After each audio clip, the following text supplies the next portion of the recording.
চিকেনের কারি খেয়ে অত বেশি বালা পাই আমরা বাসাত চিকেনের কারি নেই তো।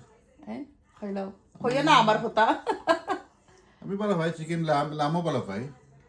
বা খেয়ে মাংস ছাড়া আমরা বাসাত ভাত খাই না এই তো আমি মাংস টাকা লাগবো ঠিক না নি? মাংস দিয়ে 4টা নাহের লাগে ফেট পড়ে না। আচ্ছা আমার দর্শকরা অনেকে মনে করছেন শিরা দেন আমি দেই কারি মজা ওই কিনা না তুমি একটা রিভিউ দাও না আমার শিরার কারি সিরার কারি মজা লাগে তো আস্তে আস্তে। বেশি টেস্টি লাগে না নি আরো বুনা কারি থেকেও বুনা কারি তো এখন রান্না বাজাতে পারো কই যায় না নি বাজার দিন। খাওয়া যায় না একটু ড্রাই লাগে বুনা কারি খাই না ইলা না আমরা তো খাই বা টু মাচ ড্রাই লাগে কি বুনা কারি কি লাগে ফ্যান্টাস্টিক।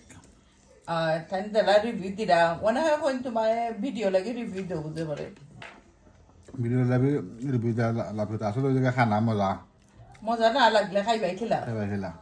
এনিওয়াইজ যারা লাইক কমেন্ট করেন আমরা ভিডিওর মধ্যে থ্যাংক ইউ আপনারা সবাই রে আর এখানের মধ্যে দেখো কত কারিটার লুক দেখাইরাম যদি আমরা সিলেট মুখা শিরা হয় নাকি চিকেন দি আর নীলা কারি লাগা নাকি শিরা দি বানাইছি ও দেখলে লুক থ্যাংক ইউ আপনারা সবাই রে যারা লাইক কমেন্ট করো